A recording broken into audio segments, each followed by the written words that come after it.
अब हम ए की क्यूब इक्वल टू क्या मान ए इक्वल टू क्या मानते हैं 15, क्योंकि ए स्क्वायर में भी हमने ये रखा था। अब ए की क्यूब भी हम क्या करेंगे 15, तो 15 मल्टीप्लाई बाई 15 मल्टीप्लाई बाई 15। अब 15 का क्या होता है 225 हो गया। अब 15 से इसको एक बार और मल्टीप्लाई करते हैं, क्या होगा 225 को 15 से मल्टीप्लाई किया क्या होगा बेटा 5 जा 25, 5 2 कैरी 5 2 जा 10 2 1 कैरी 5 2 जा 10 और एक 11 मल्टीप्लाई। अब 5 1 जा 5 5 2 जा 2 5 1 जा 5 2 1 जा 2 और 2 1 जा 2। अब बेटा इसको ऐड करते हैं 5 और 2 कितने हो गए 7 और 3 हो 2 और 1 3 2 1 3। अब बेटा हमारा नहीं आ रहा ना, इसमें तो स्क्वायर में तो आ रहा था, पर हमारा क्या हो रहा जब हम इसका क्यूब करते हैं तो नहीं आ रहा। तो क्या होगा हमारा क्या आ रहा 3375।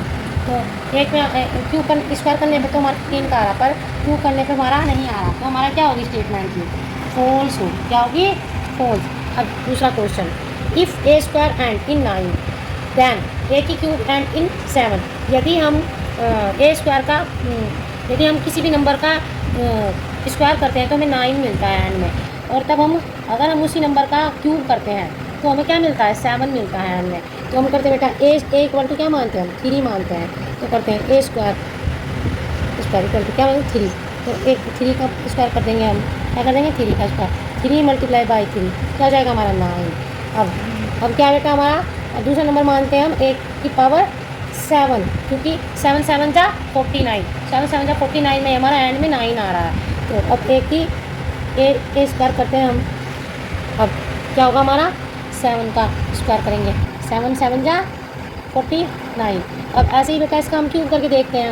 अब इसका ए इक्वल टू 3 मानते हैं, इक्वल टू 3 मानते हैं एक क्यूब बराबर। अब ए इक्वल टू 3 मानते हैं तो क्या होगा हमारा ए की cube equal to 3 multiply by 3 multiply by 3, ठीक है 3 3 जा 9 9 3 जा 27। तो इसमें तो हमारा 7 आ रहा है। अब हम 7 का करके देखें, क्योंकि 7 में हमारा एंड में 7 का हम स्क्वायर करते हैं तो हमारा एंड में क्या आ रहा है 49 आ रहा है।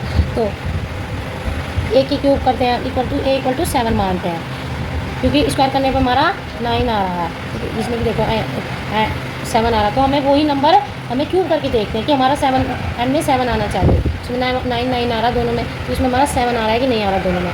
तो हम 7 का क्यूब करते हैं 7 मल्टीप्लाई बाई 7 मल्टीप्लाई बाई 7 7 7 जा 49 को करते हैं 49 को 7 से मल्टीप्लाई करते हैं 9 7 जा 63 का 3 लग गया और 6 कैरी 7 4 जा 28 में 6 ऐड करके कितना हो गया बेटा 64 28 29 30 31 32 33 34 क्या जाएगा हमारा 34। बेटा क्या आ रहा है हमारा 343 आ रहा है। इसमें एंड में हमारा 3 आ रहा है, जबकि हमारा क्या आना चाहिए एंड में 7 आना चाहिए। तो ये हमारा नहीं आ रहा, तो क्या होगी हमारी स्टेटमेंट में फॉल्स होगी।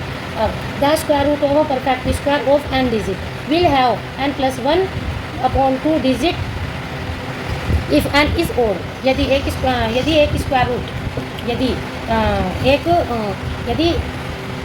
यदि n डिजिट के परफेक्ट स्क्वायर का स्क्वायर रूट n + 2 अपॉन 2 होगा, तो और अगर हमारा n ओड नंबर है तो n इक्वल टू क्या मान लेते हैं 3 मान लेते हैं।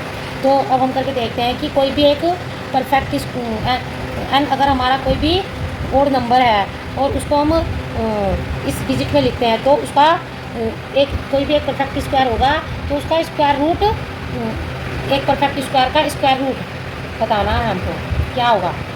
तो बेटा क्या n इक्वल टू 3 मानते हैं, तो n 3 + 1 लिख देते हैं, हम 3 लिख देते हैं और +1 बाय 2 इक्वल टू क्या होगा हमारा।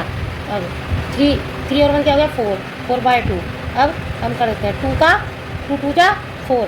अब क्या हमारा एक स्क्वायर रूट क्या आ रहा किसका 4 का हमारा क्या आ रहा स्क्वायर रूट 2 होता है। क्या होता है 4 का स्क्वायर रूट 2।